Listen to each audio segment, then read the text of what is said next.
ఇక్కడ మీరు షాపులు మూసేస్తారు కానీ దావుద్ ఇబ్రహీం ఏమి షాపులు పెట్టి అమలా స్మగ్లింగ్ చేశాడు. 1980s లో స్మగ్లింగ్ ఎందుకు పెరిగింది? ఇంపోర్ట్ డ్యూటీ పెంచిన తర్వాతే, గోల్డ్ మీద ఇంపోర్ట్ డ్యూటీ పెంచిన తర్వాత దావుద్ ఇబ్రహీం పుట్టుకొచ్చి మాఫియా తయారైంది. దాని నుంచే వచ్చాడు, గోల్డ్ స్మగ్లింగ్ నుంచే దావుద్ ఇబ్రహీము మాఫియా తయారైంది ఆ రోజు. మళ్ళీ ఇప్పుడు ఇట్లాంటివి చేస్తే ఏమవుద్దంటే, మరి ఇప్పటికే మన శంషాబాద్ లో చాలా సార్లు పట్టుకుంటుంటారు గోల్డ్, చాలా ఎయిర్పోర్ట్స్ లో పట్టుకుంటుంటారు. అదే కాదు, మనకి సీ కోస్ట్ చాలా పెద్దది, ఎక్కడ ఎలా వస్తుంది గోల్డ్. కాబట్టి ఏంటంటే మీరు షాపులు జనబాహుల్యం దుబాయ్ గోల్డే అని అంటున్నారు. మరి దుబాయ్ గోల్డ్ అంటే స్మగ్లింగ్ ద్వారా రావాలి కదా. స్మగ్లింగ్ అదే నేను చెబుతుంది, అంటే స్మగ్లింగ్ చాలా విపరీతంగా జరుగుద్ది. మీకు గనక ఈ రకంగా ఇంపోర్ట్ డ్యూటీ కనుక పెరిగిపోతే ఆటోమేటిక్ గా గతంలో జరిగిందే జరుగుద్ది. దావుద్ ఇబ్రహీం పుట్టుకొచ్చిందే గోల్డ్ స్మగ్లింగ్ నుంచి, అతని మాఫియా గ్యాంగులు పుట్టుకొచ్చిందే గోల్డ్ స్మగ్లింగ్ నుంచి.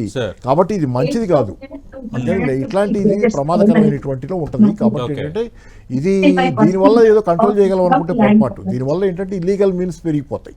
అది